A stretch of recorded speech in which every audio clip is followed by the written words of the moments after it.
It's the Heffron and Reep Bonus Show. Oh, so Reep! This is the place where the guys upload bonus shows while they're on the road. Sometimes it's just John. Other times it's John and John. Huh? Either way, it's all good. You enjoy the Heffron and Reep podcast. Now go and see them live. It's really super awesome. And here's the reason why. You've seen them on TV and even in the movies. Yeah, they really are so good. They can even afford this song. Check out the tour dates at heffronandreep.com. Yes, go see us live, folks. Why wouldn't you? Please don't wait till we're dead. I mean, there's nothing funny about that. We won't be funny dead. I don't know. Maybe. I've been thinking about at my funeral doing something goofy. Possibly a fart machine in the coffin, you know, maybe a motion sensor that goes off, does a stupid joke every now and then when you pass by. Who knows? Anyway, don't wait till then. Go see us live. You can see me January 9 through 12 at the Denver Comedy Works in Denver. That's 9 through 12. And then 17th through 19th, I'll be in Dallas at Hyenas Comedy Club. The 24th through the 26th, I'll be in Jacksonville, Florida at the Comedy Zone. And then in February, you can see me in Tampa at Side Splitters. That's the 7th through the 10th. And then February 15th in Holly Springs, North Carolina at the Holly Springs Cultural Center. And then the next day on the 16th, I'll be in Newton, North Carolina at the Newton Conover Auditorium. And you can also see my pal, my buddy, my amigo, Mr. John Heffron, January 10 through 13 at the Chicago Improv. January 17 through 20, he'll be in Columbus at the Funny Bone. And 24 through 26, he'll be in Erie, Pennsylvania at Junior's or JR's Last Laugh Comedy Club. Still haven't figured out that yet.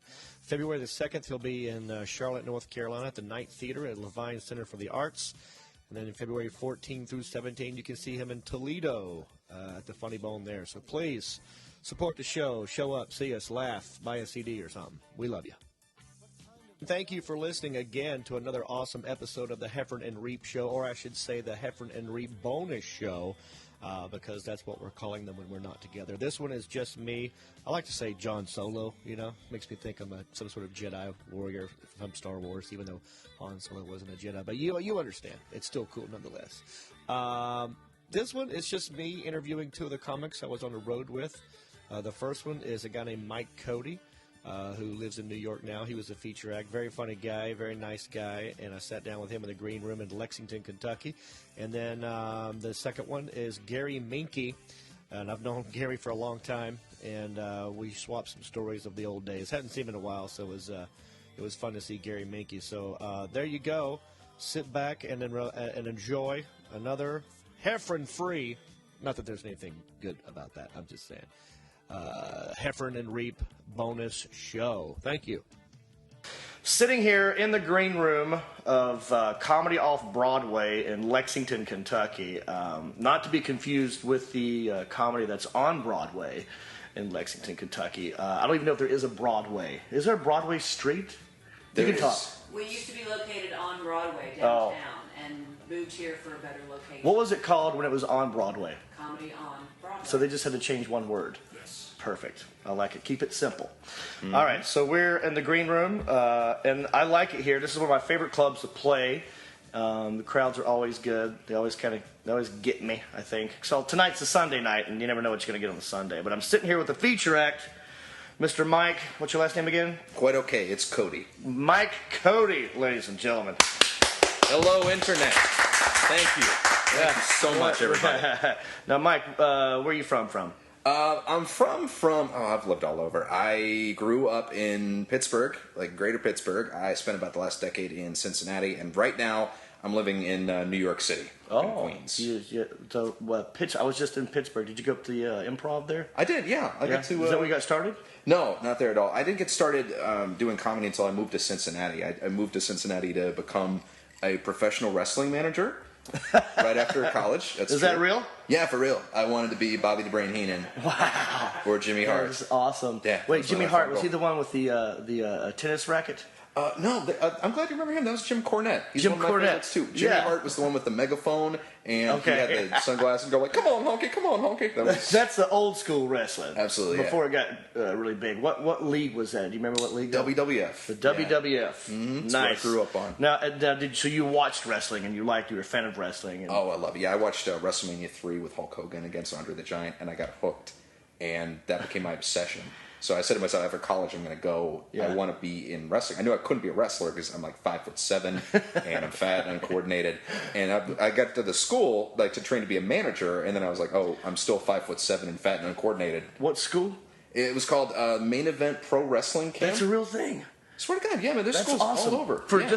just about how to be a manager of wrestlers? They taught everything there, and you had to learn everything that everyone did. So they would teach managers, which is kind of a dying art. It's one of the reasons I didn't go further with it. But was like a real manager or like a character type manager that's part of the character type manager? Okay. But I wanted to learn the behind the scenes to someday. That's so funny. That's Isn't that cool. weird? Yeah. Yeah. It's nice to be in a point in my life where I tell people that and they go, "That's awesome."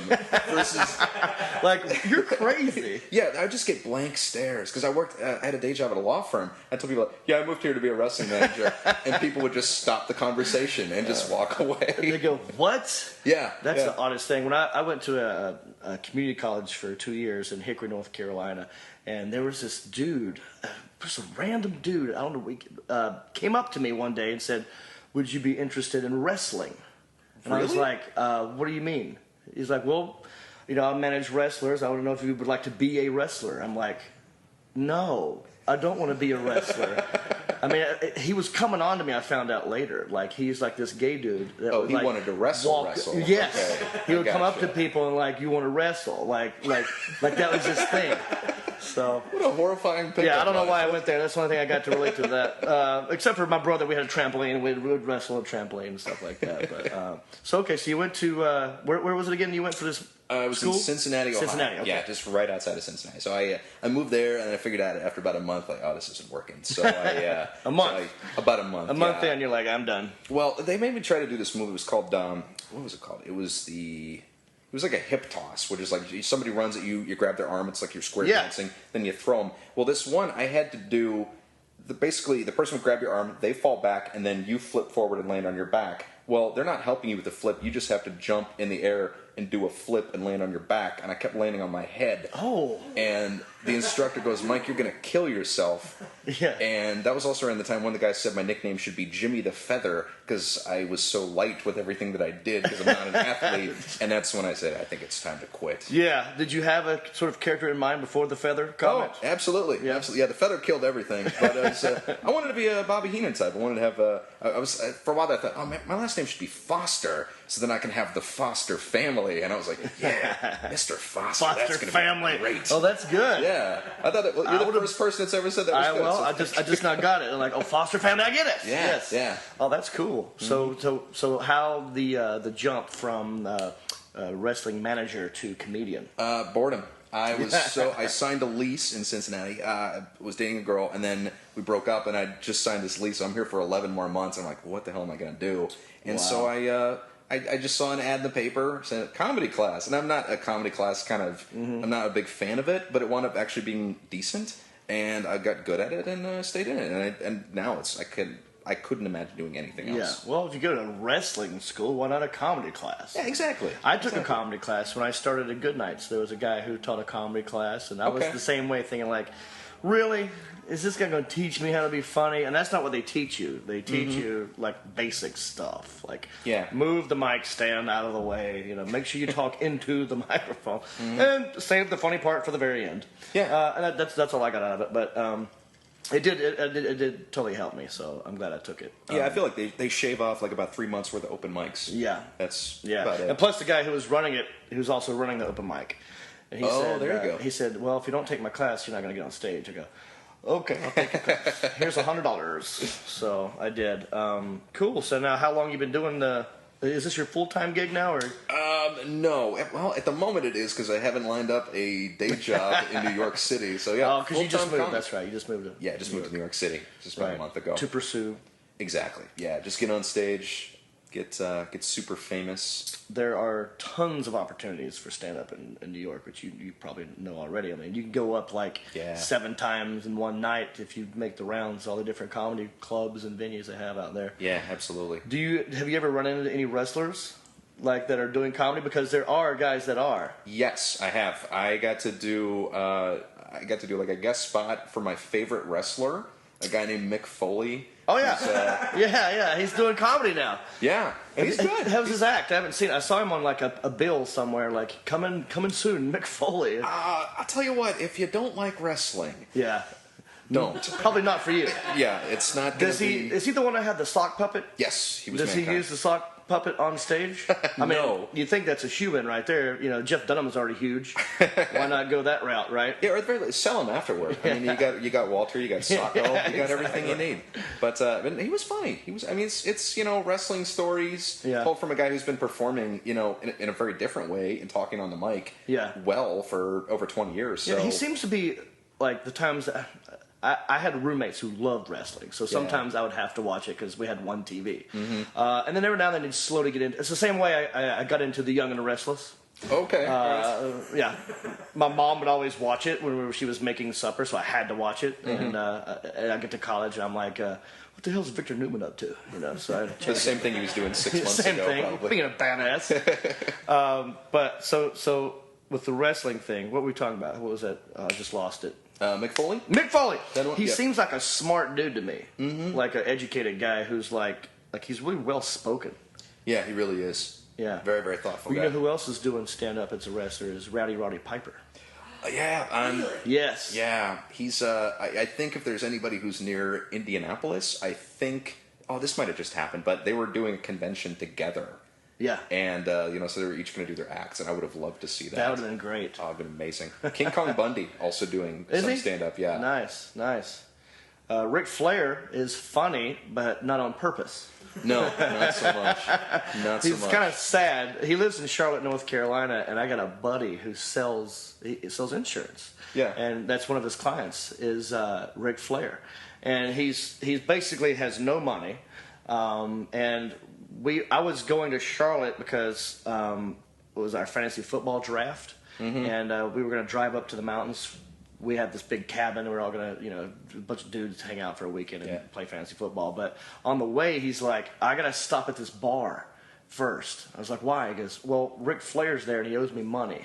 I'm like, this is awesome. I can't wait to go. You're going to get money from Ric Flair. Nice try. Yeah, and that's like squeezing blood from a stone. Yeah. Oh, my gosh. And we go there, and, he didn't have the check. He's like, I have to get you next time, man. And then Mike's like, okay. There's nothing he can do. Because he likes him. Yeah. And you can't get blood from a turnip or whatever that thing is. Yeah. I don't know what that saying is. Yeah, I had a layover in Charlotte on the way to the club, and I didn't even think about it until I was walking through the airport on that little people mover, and then suddenly I went, I'm in Flair country, and I got a little shiver up my spine. Well, here's a crazy story. So my buddy Mike, the guy who sells insurance, Ric Flair. Now, Rick likes to party. He's probably like 64, 62, something like that. He's up there. But he's not that big. I mean, he's only like 5'11", But you'd think he'd be a lot bigger than that. But he's still kind of strong, bulky. He's got huge hands. So this is where it gets crazy. So Mike hangs out at this bar, and Ric Flair's hanging out with him. And he's like, let's go back to my house. And they're all like, okay. So Mike, these two random chicks, and Ric Flair are all hanging out at Mike's place. They got these girls from the bar, and they're just sort of like, he's giving them a tour of their house or whatever, and Rick goes into the bathroom and comes back out with his pants off. He's totally naked. I mean, he's got a shirt on. He's like Porky Pig style. But he's hung like a fucking mule, apparently, and he likes to walk around and show his cock off. Which, the girls are like, I'm out. They just leave after that. So now it's just Mike and Rick's got his pants off. He's like, that did not work at all, buddy. I don't care how big it is. Nobody wants to see old man dick. No. And that's probably the reason why it's bigger now. It's just gravity. But, yeah, so got into the stand-up. Now, how long you been doing stand-up? About 7.5 years now. Okay, Yeah. very cool. Seems to be going well. You're a very funny guy. Thank you very much. I enjoyed watching you. Thank you, It's man. always fun for me to watch the feature act be hilarious and clean and not piss off the crowd. Oh, thank you. I'm Those are glad three you things didn't- I care about as a headliner. Well, I'm glad you didn't hear those F-bombs I accidentally dropped in there, but... Yeah, I took breaks, and sometimes I'll be up here. But thank you very much. It was a pleasure working with you this week, man. It was just fun, you know? It's like... This is where we pause and we make out. Yeah. And we're back. Oh, that was great.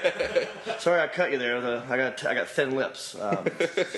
So what's next for you? You moved to New York. Yeah, I moved to New Now, York. how long have you been in New York? Actually, tomorrow is going to make 1 full month since I moved out there. And So, you got a roommate? How'd you find a place? Got a roommate. Yeah, I got a comedian that I'm living with. Very funny girl named Lindsay Bowling. Okay. And we just went up there and... So you knew her before? Yeah, we knew each other from before. She's from Louisville, and it's like pretty close to Cincinnati, so there's a lot of crossover between. Right.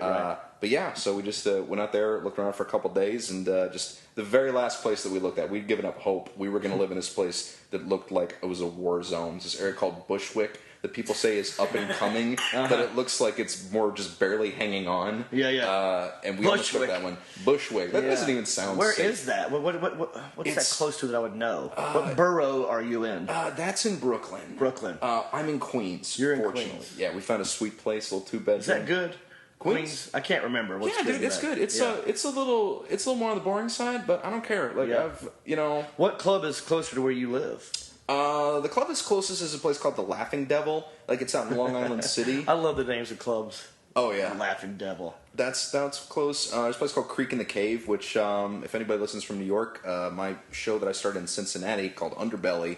My friends transplanted it to New York City, so you should go see it. It's all comics doing everything except for stand-up, so it's really funny. Really? Yeah. Talk about that. What do you Yeah. mean?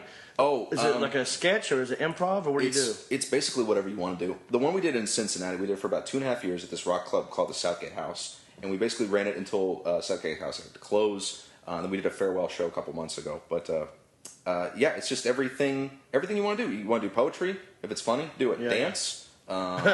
Yeah, we've had we do. Is there like a rule like you can't do your act? Exactly. You can Okay. do anything except for your act. And, we've had everybody... That's pretty cool. Yeah, everybody who came and played along. We had Greg Warren come out and do it. Drew Yeah. Hastings came out and do it as his Jack Freeman character. Right, But, right. yeah, the New York one's even crazier. I mean, I heard that, like, at the last one, somebody just went on stage and just smashed plates for 5 straight minutes. And there's shards of ceramic, like, flying out and, like, cutting audience members. Oh, that's great. But they said it was the best thing ever. So... Well, there's a comedian that reminds me of what you're saying. This guy named Brody Stevens. You know yeah, Brody okay, Brody, Stevens? yeah. He comes on. He's hilarious. He comes on at the Comedy Store. He can go up any time he wants, but I think he likes going up at like 2 in the morning when there's maybe When it gets 3 weird. people left in the crowd. Yeah. And he'll just go up there and he'll have a bucket and drumsticks and he'll sit down and he'll just play this bucket for like 15 minutes and just have a smile like this the whole time and then get the crowd into it and not really do Wow. much jokes, But it's hilarious. Who else did that? There's God, I'm trying to think who it was, but yeah. Oh God, we had something similar to that.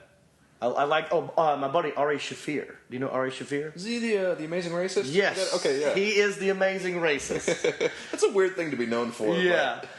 Well, for those who don't know, you can look him up. Ari Shaffir, comedian, lives in L.A. I've known him for years. A Comedy Store guy. That's how I worked at the Comedy Store as a door guy. Oh, wow. When I first moved there, just to try to get a paid regular gig. And so Ari was there when I was there, and I've known him for years. But he has this character called the Amazing Racist, and the most famous YouTube clip that he has. Have you seen this one? Where he goes to like a Home Depot in L.A. and he's got a huge truck, and he goes to where all these illegal immigrants are hanging out looking for work. And he goes, "Yeah, I'm building a deck. I need like 5 of you, all of you, get in the back, get in the back of the truck." I did see this one. So all 5 of these illegal immigrants get in the back of his truck. And then he starts going through the parking lot real fast over speed bumps. And they're like, "Hey!" They're like, "Slow down," like that. He's like, be quiet, Beaner, be quiet, Beaner. And then he drives straight to like illegal immigration services or whatever that's called. Just get them all deported. He gets right up on it and just lays on the horn. And they all jump out, and they run different ways. He gets out of the truck and just starts belly laughing. Like, "Oh, look at him run!" run! And that character, the Amazing Ray. He went on to do other little series of things like that. But. He did one where he brought, wasn't it like a black dry cleaner, and he brought his clan robes there to get washed? Yes. Yeah, that one was the first one I ever saw. Oh, that's harsh. He went to an Asian. He went to like Koreatown dressed as a what do you call those? The women with the white powder faces and the little lips. Oh, it was a geisha? A geisha girl. Oh God. Yeah, he went to, and he's like, "Can I not just get a fucking fork?" But yeah, so Ari, the reason I bring Ari up is he has his own little show similar to what you were saying. It's called a storyteller show. So he picks a theme. He goes like, the day I got my ass kicked. And he'll go, I'll call his comedian friends, like, you got a good story about getting in a fight? And they're like, you want to come tell it? Mm-hmm. He's not part of your act, is it? No. I'll go, you can come tell it then. So we've done that. Ari does that too. But he just called it the storyteller show. And pick a theme, and then we just do that. I love doing stuff like that. I feel like you might never make any real money from doing that sort of thing, or you might. Mm-hmm. But at the same time, I feel like that's the sort of stuff that helps to keep comedy fresh and fun.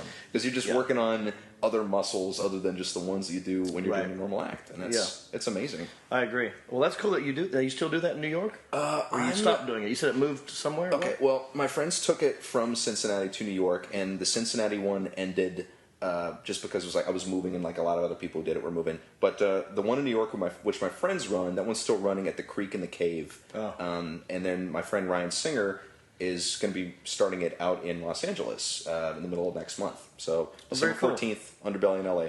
Underbelly. Underbelly. Just all one word. So website's underbellycomedy.com. I haven't updated it in like a year. I'm sorry. But if you go there, it'll have information soon. It's also on MySpace. Got a Friendster account? Do you have a LinkedIn? I know, I get all these invites from people from LinkedIn, like people who have real jobs are always trying to get me to go to LinkedIn. I'm like, no. I just set one of those up because I'm not going to be looking for a job. I lied. I have one. I never go there. Oh, okay. Yeah, so that's what happens. I guess LinkedIn is sending me emails. Yeah, so. Yeah. Well, what's next? You've been in New York for about a month now. About a month, man. And everything going smooth? So far, so good. Yeah. Why did you choose New York over L.A.? I wanted to get on stage more often before I got out to LA. I have a feeling like, I'm a little bit older. I have a feeling like if I go out to LA to do stuff, it's going to be more like, like Rick Moranis, Eugene Levy type acting, where I'm going to be the next dad. That's what I'm going to be. Well, there is. They say New York is for comedians and LA is for actors and some comedians. But I looked at it like I already had some friends in LA, so I'm like, I'm just going to go out there and try to, use their network if I can and try and get myself into the Comedy Store and all that stuff. So no, that makes sense. I had more New York friends, honestly. Right. And Cincinnati's not too. I mean, how far? That's not too far from New York, is it? Or is it? It is. It's like an 8-hour drive or something. No, it's not. I think it took us. My buddy and I drove out there one time, and that was horrible. I think it took either 10 or 12 hours to drive out there. It was. Oh, okay. Yeah, wow. It was a minute. I gotta get a map. So have you been a road dog for a long time then? I have been. Yeah, I've been working around. Like I lived in different cities. I moved to Chicago for about 2 years. I lived up in Minneapolis for a couple months. So I've got like I'd never really worked anywhere like farther out west than like Iowa. Yeah. But I've done Florida, done all around, East Coast stuff. Yeah. Not to brag. Yeah. I've been to Florida. Florida. We were just making fun of Florida the other day with somebody. I forgot who it was. But Florida, to me, is the biggest redneck state in the country. Oh, you think so? Okay. Only because, not Miami, not Orlando, but the upper part of Florida. Okay. Yeah. That, to me, is... Because, in a way, I look at, like, people who, lose their job... any other part of the country say, fuck it, I'm going to Florida. And then you get all these weirdos that just move there with no plan. And, you just end up there. It's a lot of homeless people, too. But. I hear a lot of people go there to hide from the cops. That's one of the big things that I hear. That and Alaska. Have you been to Alaska? Never. I'd love to go, but, again, who's going to look for you in Alaska? They're probably like, well, he's in Alaska. There's a lot of people up there. Yes. Moving on. So, we were talking, you and I were talking yesterday, and... What was this donut thing that happened? Okay, I pretty much figured out what kind of melting pot my neighborhood is by going to the Dunkin' Donuts that's down the street from my house. I didn't have Wi-Fi. In New York? Yeah, in New York. Yeah. In New York. And I didn't have Wi-Fi. because Hurricane Sandy made it impossible. You couldn't get... Oh, right. Yeah, it was the worst. I moved there right after it happened, so it was like you couldn't get an appointment for like 3 weeks. Talk about horrible timing. Oh, it's just the worst. Like, I'm sitting there like watching like all the disaster footage and like people burning and screaming, and I'm like, oh, I'm going to be there in like 3 days. That's great. Oh, that's great. This is a good time. So I used to go to the Dunkin' Donuts around the corner from my house and just use the Wi-Fi to look for jobs and stuff. And I had this... there's all these... Like, there's so many foreign people in the neighborhood that, like, I don't even know what ethnicity they are. Right. Like, I'm sitting by the window, and you know, like, every McDonald's or whatever, there's always old men drinking coffee. Yes. Every single time. Just sitting around, bitching about politics, drinking comedy. Velcro shoes and khakis. Very much so, yeah. These are all... It's the same thing, only it's like, I don't know what country these guys are from. It's apparently one where, like, one eyebrow is just the way to go. But they're hanging out, and one of them, like, sits down next to me. I'm by the window, and he's just eating his donut, and he's looking at me the whole time. I'm not looking at him, but I could tell his eyes are on me. Yeah. And he's just, like, making weird noises, like, of appreciation that they don't even make in this country. He's like... Like he's having a mouth orgasm? Yeah, like... Oh my god. And the old men are just screaming at each other, just like, and I'm thinking, okay, it's right by the election. They're screaming about politics. And then the one next to me just starts bellowing. He's like, Rosnikisa, Ropa Kagan, Nishna Gosendon, Carrie Underwood. Oh, they're so passionate about their country music. They are. And I was like, did he just say Carrie Underwood? And then all the other ones, Carrie Underwood. And I'm like, what the hell is That's going on? hilarious.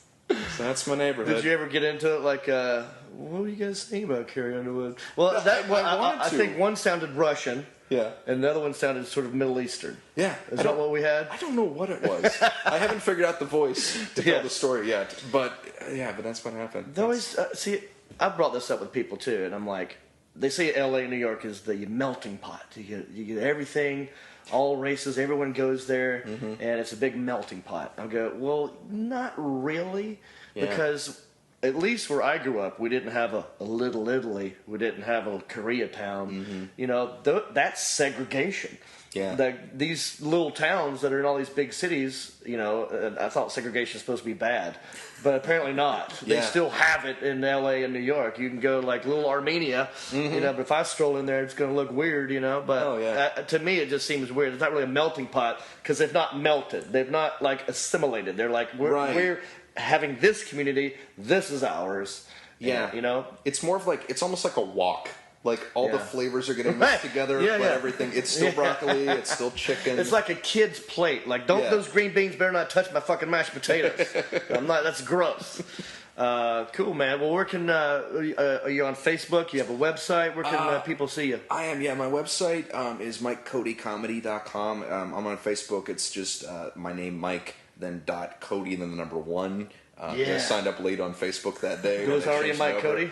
Yeah, I guess there was already a Mike Cody, and there was already one word Mike Cody, so I got Mike.Cody1. But if you want to find me on Twitter, it's Twitter/Mike Cody. How do you spell Cody? Cody. That's right. I was quizzing you. I nailed it. Mike Cody, ladies and gentlemen. All right, buddy. Well, it's good working with you. You're hilarious. I'm going to high-five you. And I always tell this to people that are funny features that go in front of me, and I mean it. When you get your sitcom and you need a redneck, please call me. You got it, dude. I can act. All right.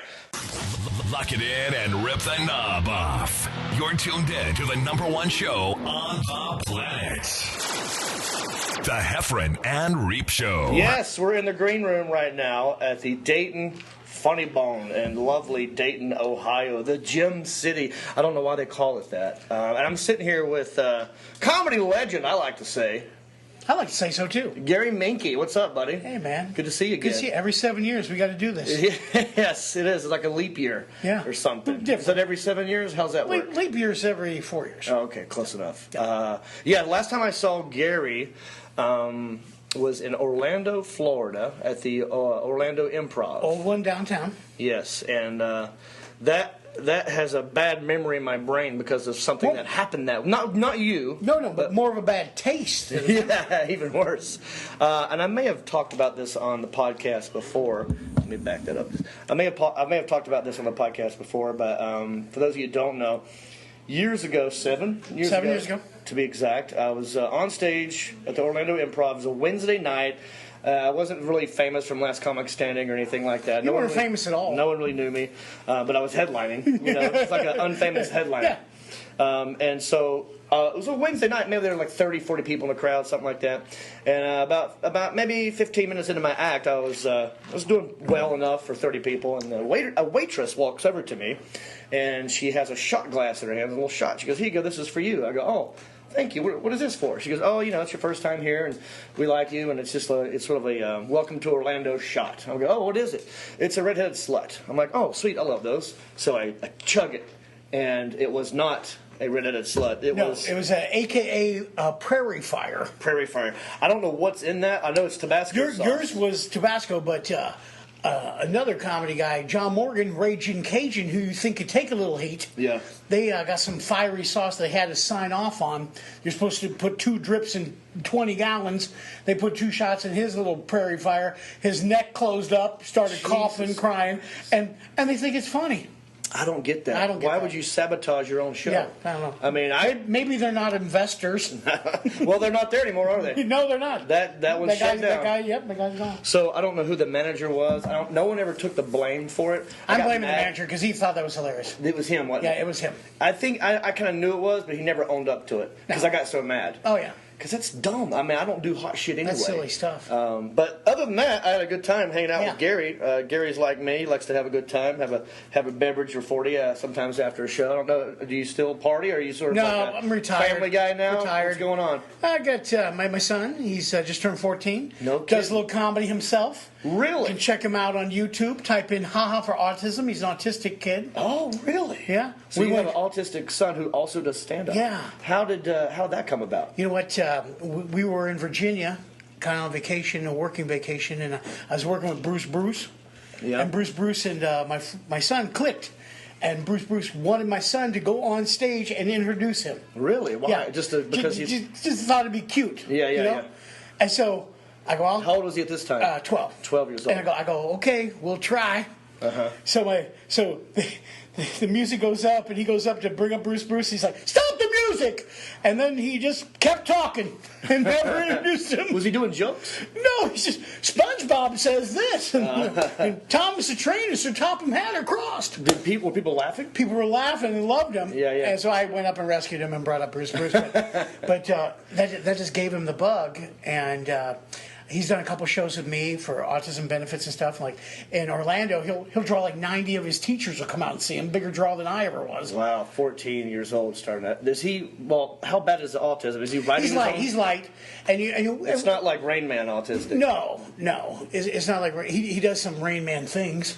Really? Sometimes. I think if I were going to have an ailment like that, I think autism would be the way to go, because don't you usually have like a greater sense, like you could count better, like Rain Man could see all the toothpicks on the floor. No, he has incredible memory. Like we're in the middle of the holiday season, right? And all the blue, he'll go, "Dad, do you remember when we saw Polar Express on November 29th, 2009? Yeah. Like, oh, wow. They know dates, huh? Yeah. That's what he knows. He knows dates. You remember my birthday in 2006, October 21st? That was a good one. I got a bike. I knew a guy like that. I went to community college with. His name was Kenneth. Mm-hmm. And he I could say, hey, Kenneth, my birthday, March 26, 1972 is when I was born. But when I turned 21, what was the weather like that? Like he knew the weather, like exactly that. What it was a Friday or a Saturday? He does that. He does that. He goes, "Do you remember when it snowed when we visited our cousins?" Yeah.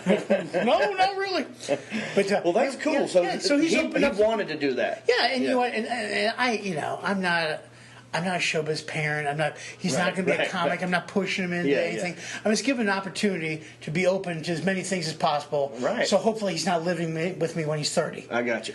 Exactly. But he takes karate.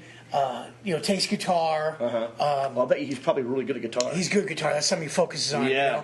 And our original guitar teacher, he was in Paul Revere and the Raiders. Really? Yeah. And he's a dick. My son, what's his name? Bill. Yeah. But anyway, he was having trouble reaching his chord, Okay. And he's like, he'll never be in a professional band. He can't hit the chord. I go, I just want him to get laid at the beach, you know. Right.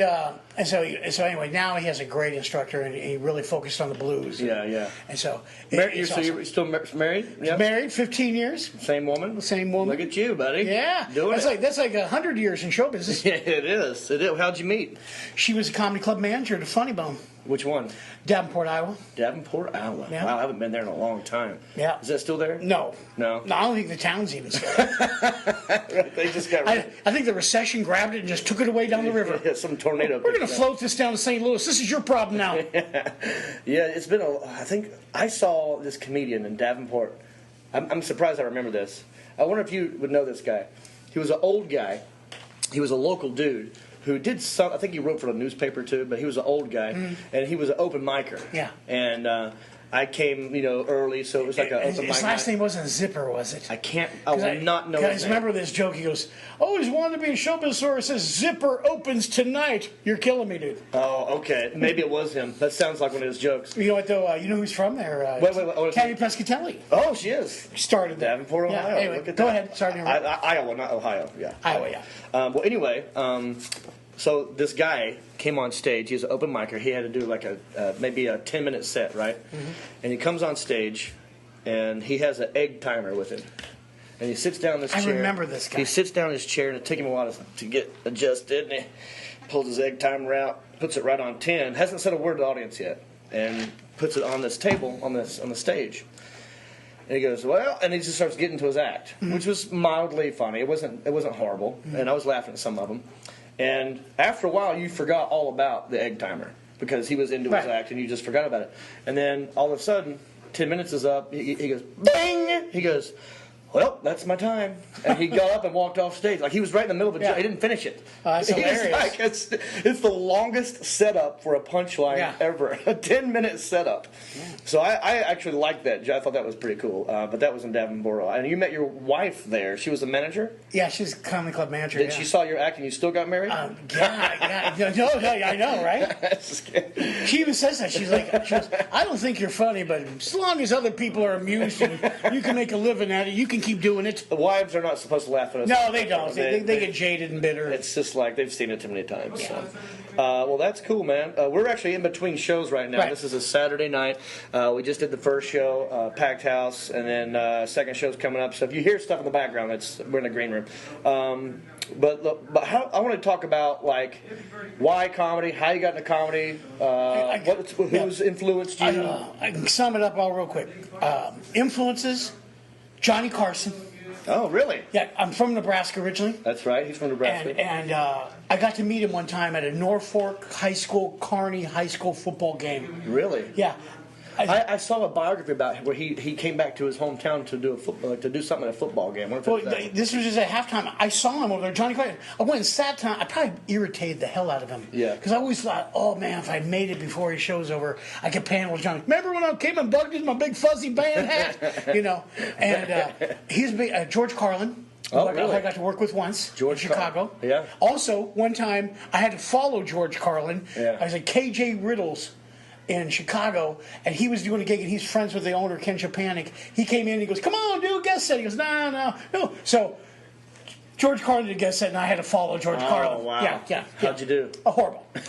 Yeah. Hey, I like George Carlin. I mean, a lot of people say he is one of the greats, hands down, no doubt about it. He's got probably more comedy records or albums than anybody. I don't know how many he's got, but he's got tons. I don't even know who would be a close second.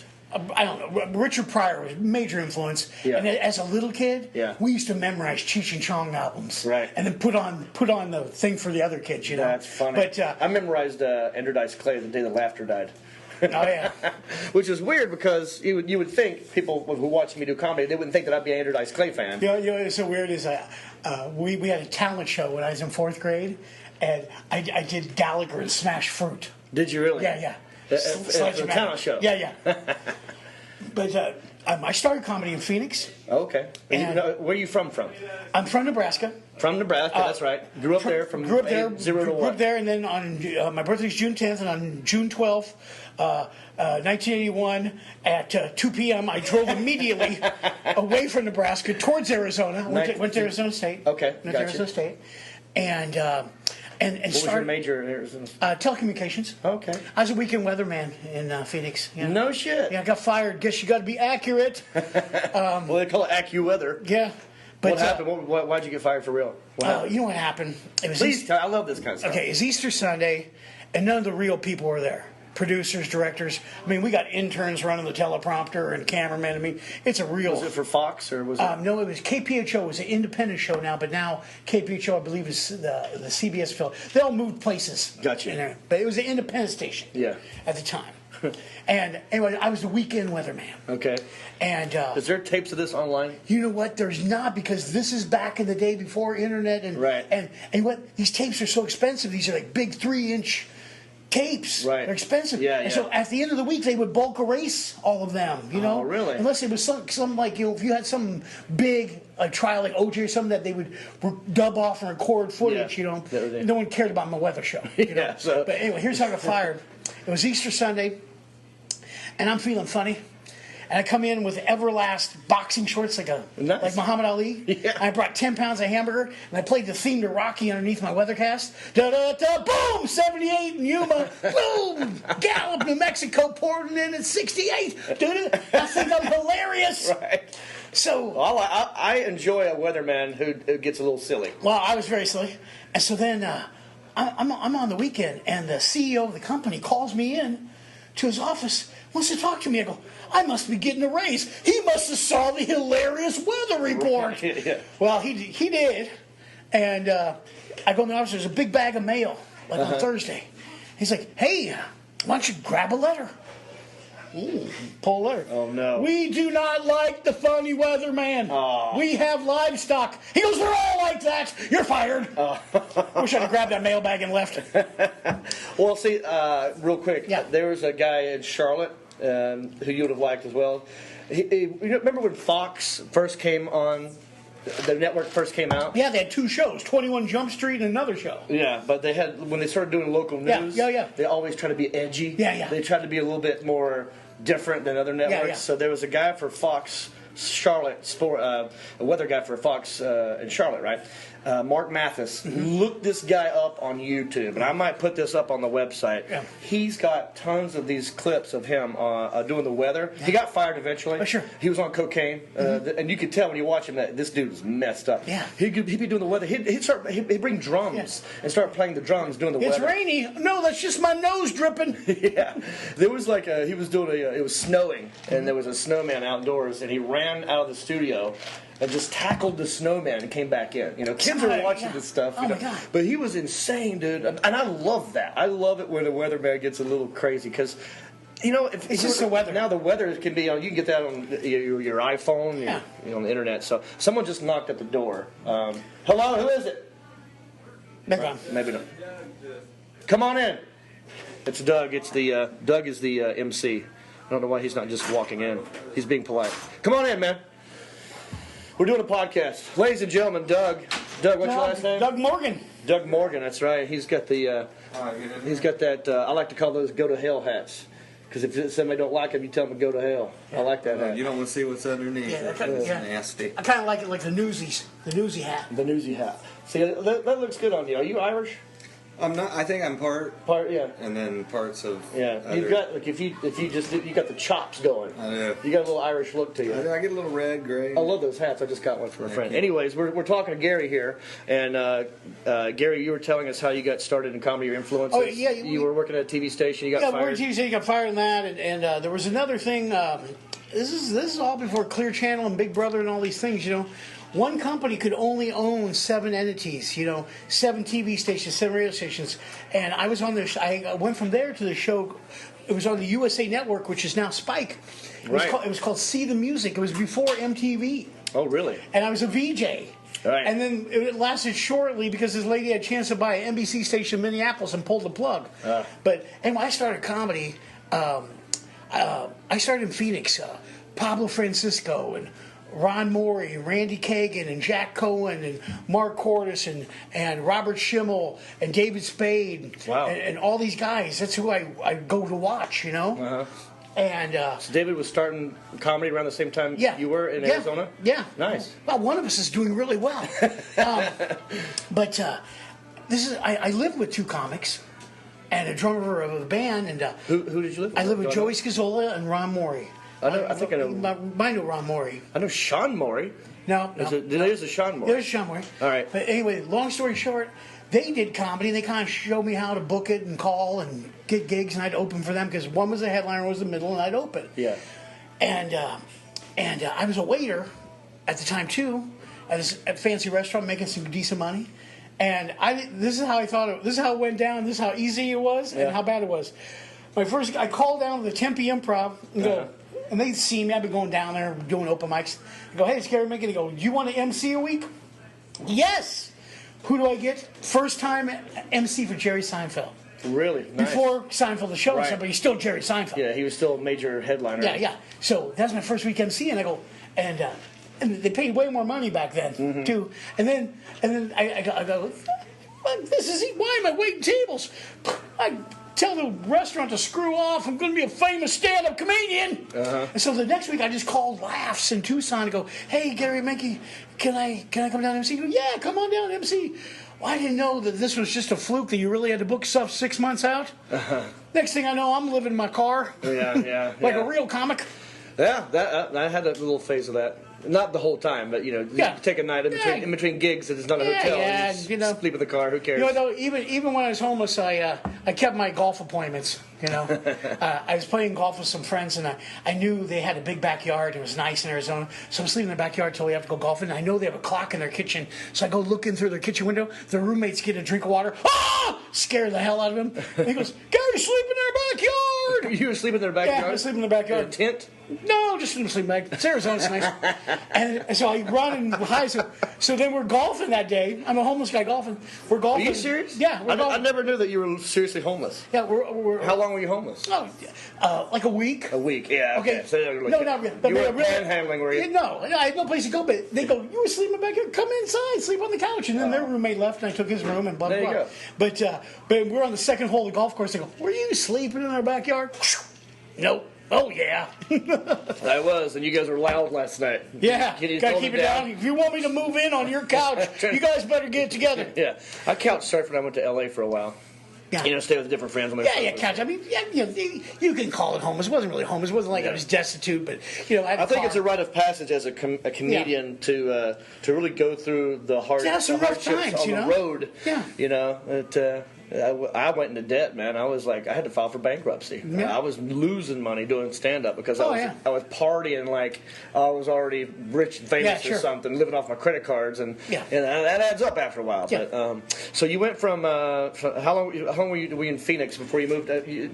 Orlando, right? No. I went from Phoenix to San Diego. San Diego. Yeah, because one day it was 129 in the shade.